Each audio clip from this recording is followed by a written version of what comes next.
उपाध्याय जी पहले आप, फिर घरेंद्र जी आपके पास आऊंगा मैं। जी लक्ष्मण जी बहुत कम समय दिया है, थोड़ा मौका देंगे आप।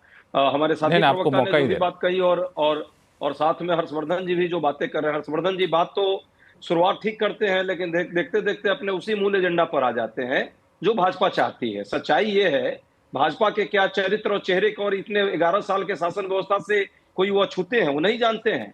छवि बिगाड़ो योजना, एक ही योजना चल रही है, और प्रधानमंत्री जो है अपने मित्र बचाओ योजना में चल रहे हैं। इतने ईडी और सीबीआई और पीएमएलए में के तहत जो है, जो जिस तरह के आपराधिक मुकदमे दर्ज किए जा रहे हैं और उसमें संशोधन कर दिया गया, ये क्यों किया गया? और किन पर सबसे ज्यादा मुकदमे चल रहे हैं? विरोधी पक्ष के द्वारा कोई लोगों पर। इनके पक्ष वाले को तो क्लीन चिट मिलना लगातार शुरू हो जाती है, या इनके पक्ष जो आ जाते हैं। तो ये प्रताड़ना योजना जो प्रधानमंत्री के द्वारा, ईडी और सीबीआई के द्वारा चलाया जा रहा है, उसी का एक क्लीन चिट ये जान रहे हैं कि सत्ता जो है आने वाले समय में चुनाव चोरी से अब वो जीत नहीं पाएंगे राज्यों की सरकारें, और खुद जाएंगे। देश में भी आप जान लीजिए, वो आने वाले समय में जल्दी वो खुद जाएंगे। तो ये नए तरकीब ढूंढ रहे हैं इस बहाने। एक तो अभी एसआईआर पर जो मुद्दा है, जैसा कहा हमारे साथी प्रवक्ता ने भाजपा के, अरे भाई एसआईआर पर एक चर्चा की बात की थी, आज 21 दिन होने को है, चर्चा करा दिए होते। इतने जनतांत्रिक हैं आप। संवाद मांग रहा है विपक्ष, आपके पास न विवाद करने का वक्त है, जी आ रहा हूं, लेकिन संवाद का वक्त नहीं है। ये आपका चरित्र है, और आपसे एक्सपेक्ट करें कि आप दुर्भावना से ग्रसित होकर के नहीं, निरपेक्षता के साथ अपने ईडी सीबीआई को विपक्ष के यहां भेजेंगे।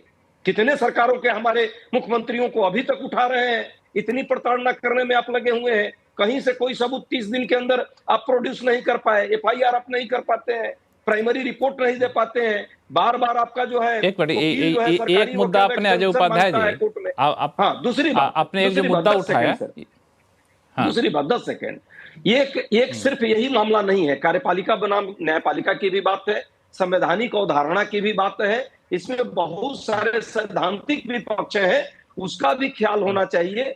जो जनता चुन कर भेजती है किसी को, तो चुने हुए प्रतिनिधि को प्रताड़ना के तहत आप जेल डाल करके और उसका सत्ता से उसको बाहर कर दे, ये ठीक नहीं है। हाँ, यदि गलत है तो उसकी प्रक्रिया अपनाइए, किसी को कोई दिक्कत नहीं है, लेकिन इस तरह के कानून ला करके आप पूरे निर्वाचित प्रजातांत्रिक पद्धति में जो निर्वाचन की प्रक्रिया है उस पर आप प्रश्न चिन्ह लगाने का काम करना चाहते हैं, और अप्रत्यक्ष तौर पे विरोधियों के जो सरकारें हैं, पहले तो तोड़फोड़ किया, अभी कानून ही बना करके आप चाहते हैं कि ले ले, तो फिर इस देश में लोकतंत्र रहेगा ही नहीं। चुनाव भी चोरी कर लो, अब बचा हुआ थोड़ा बहुत। गोपाल कृष्ण जी इसका जवाब आप दीजिएगा, लेकिन घरेंद्र भारद्वाज साहब भी कुछ जोड़ना चाहते हैं, उनके पास आता हूं, फिर जवाब आपसे लूंगा मैं। घरेंद्र जी देखिए लक्ष्मण जी, हो क्या रहा है कि भारतीय जनता पार्टी की सरकार ने और मोदी जी ने एक चीज तय कर ली है कि देश के जितने भी डेमोक्रेटिकल इंस्टीट्यूशन है और रोज उनको कुचलो, रोज बुलडोज करो, रोज संविधान की हत्या करो, रोज लोकतंत्र की हत्या करो। नरेंद्र मोदी जी इसी काम में लगे, लगातार काम में लगे। आज सीबीआई, ईडी, इनकम टैक्स, ये जितनी भी जांच एजेंसी है, even election commission of India, ये सब भारतीय जनता पार्टी की फ्रंटल विंग की तरह काम कर रही है। जो भारतीय जनता पार्टी कहती है, जो उनकी लीडरशिप कहती है, उसी हिसाब से काम कर रहे हैं कि विपक्ष के नेताओं को सीबीआई, ईडी, इनकम टैक्स, जांच एजेंसियां उठा के झूठे मुकदमों में जेल डाले, उनको गिरफ्तार करे।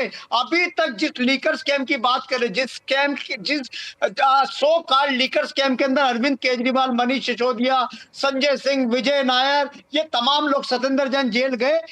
उस केस में अभी तक 3 साल में 1 रुपए की रिकवरी नहीं हुई, कोई मनी ट्रेल नहीं है, कोई इंडिपेंडेंट विटनेस नहीं है, और इन्हीं कारणों से ऑनरेबल सुप्रीम कोर्ट ने सब लोगों को परमानेंट बेल दी। और ऑनरेबल सुप्रीम कोर्ट ने कहा था इनकी एजेंसीज को कि 2 साल के अंदर ट्रायल खत्म करो। 3.5-4 साल हो गए, अभी तक कोई चार्जशीट नहीं है, कोई इनके पास एविडेंस नहीं, कुछ नहीं है। सिर्फ पॉलिटिकल वेंडेटा के तहत इन्होंने अरविंद केजरीवाल और आम आदमी पार्टी की यही सबसे बड़ा आधार है विपक्षी पार्टियों का, जो इस बिल का विरोध किया जा रहा है। गोपाल कृष्ण अग्रवाल जी, इसका कैसे आप इस लॉजिक 10 सेकंड और ऐड कर दूं बस इसमें। मैं ये कह रहा था कि देश में 2 संविधान 2 कानून नहीं हो सकते। ऐसा नहीं हो सकता कि आप सिर्फ और सिर्फ विपक्ष के नेताओं के घर पे सीबीआई भेजो, ईडी भेजो, इनकम टैक्स भेजो, सारी जांच एजेंसी भेजो, लेकिन जो आदमी भारतीय जनता पार्टी में चला जाएगा, हेमंत बिस्वा शर्मा हो, शुभेंदु अधिकारी हो, मुकुल राय हो, नारायण हो, अजीत पवार हो, भावना गवली हो, ये जितने लोग थे इनके खिलाफ खिलाफ सीबीआई ईडी के जो मुकदमे चल रहे थे, किसी की अरेस्टेशन नहीं हुई, उल्टा इनको मंत्री बनाया गया, एमएलए बनाया गया, विधायक बनाया गया, और इनके खिलाफ गोपाल कृष्ण अग्रवाल जी जवाब दीजिए। सारी बंद कर दी गई। किसका मतलब भारतीय जनता पार्टी में जाओ, आपको भ्रष्टाचार करने का, धनंजय जी अब सुन लेते हैं, जवाब भी सुन लेते हैं। कानूनी हाँ लक्ष्मण जी, दो चीजें हमें, दो तीन चीजें ध्यान में रखनी है। एजेंडा इसके पीछे क्या है वो तो स्पेकुलेशन की बात है, अपोजिशन उसमें स्पेकुलेट करके तिल का पहाड़ बनाना चाहे बना ले। असली में on the face of it बहुत क्लियर है कि इस बिल का एक ही ऑब्जेक्ट है कि अगर कोई संवैधानिक पोस्ट पे है, वो इतनी इंपॉर्टेंट, जिसको गवर्नेंस की इंपॉर्टेंस है, एडमिनिस्ट्रेटिव पोस्ट है जो बहुत महत्वपूर्ण है, वह अगर उसके ऊपर गंभीर आरोप लगते हैं तो उसको सस्पेंड किया गया है एक तरीके से। और यह ब्यूरोक्रेसी और इस सब में भी यह कानून चल रहा है कि अगर उनके ऊपर गंभीर आरोप लगते हैं, वो जेल में जाते हैं, तो एक तरीके से उनके पद से वो सस्पेंड हो जाते हैं, निकाले नहीं गए। ये भी एक तरीका का सस्पेंशन है कि आप जब तक आपके को बेल नहीं मिल जाती या जब तक आप इससे वो बरी नहीं हो जाते, तब तक आप उस संवैधानिक पद पे नहीं रहते। अगर बेल भी मिल गई तो आप आ सकते हो, क्योंकि एडमिनिस्ट्रेटिवली इट इज इम्पॉसिबल कि आप जेल में रह के काम कर। अब इसके ऊपर ये एजेंडा है, वो एजेंडा, काम काज को सुचारू तरीके से चलने वाली बात जो आपने कही है, वो इसका एक बड़ा पक्ष है कि आप जानना चाहिए लोगों को कि जेल से रिहा हो जाएंगे। आप एक मिनट लक्ष्मण जी, मेरी बात है, आप इस चीज को क्लियर करिए कि क्या बिल से उस चीज को जो हम बात कर रहे हैं ऑब्जेक्ट, वह पूरा होता है कि नहीं। अगर नहीं होता है तो बात उस पर डिबेट हो सकती है। अब हम एजेंडा क्यों ला रहे हैं, क्या ला रहे हैं, किस लिए कर रहे हैं, क्या कर रहे हैं, ऐसे तो फिर हम 60 साल का इतिहास खोलेंगे तो वो पता चलेगा कि आकंठ भ्रष्टाचार में जो लिप्त हैं वो आज कपड़े पहन के बैठे हुए हैं और 100 चूहे खा के बिल्ली हज को चली वाली बातें हैं।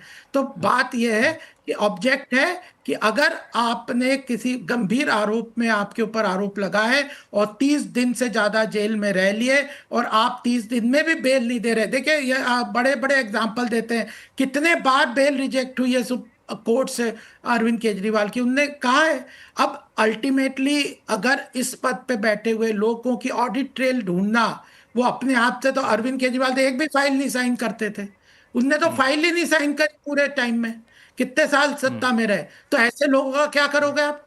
इसका भी तो समस्या का समाधान करना है कि ना आपके पास कोई मंत्रालय था, ना आप कोई फाइल साइन करते थे, तो फिर आप किस बेस पे ऑडिट निकाल रहे थे, किस बेस पे सत्ता चला रहे थे। तो यह सारी चीजों को, वर्तमान स्थिति को देखते हुए यह चीजें बहुत जरूरी है। और मुझे लगता है कि इस बिल के एक फाइन प्रिंट को भी हाईलाइट कर देना चाहिए कि इस बिल में साफ तौर से लिखा गया है कि जैसे ही जेल से रिहा होंगे तो चाहे तो वापस अपने सत्ता में आ सकते हैं। इस बिल में एक और बात जो बार बार जोर देकर कहा गया है कि इस बिल में प्रधानमंत्री भी हैं, केंद्र सरकार के मंत्री भी शामिल हैं, इस बिल के दायरे में मुख्यमंत्री भी हैं और राज्य सरकार के मंत्री भी हैं। लेकिन सवाल उठता है, क्या कोई जांच एजेंसी किसी देश के प्रधानमंत्री, सत्ताधारी, केंद्र में सत्ताधारी पार्टी के मंत्री के खिलाफ कोई आरोप पत्र दाखिल करेगा या फिर भ्रष्टाचार का आरोप लगाने की जहमत उठा सकता है क्या? हालांकि इस बिल में नाम, इन लोगों के पद के नाम शामिल किए गए हैं।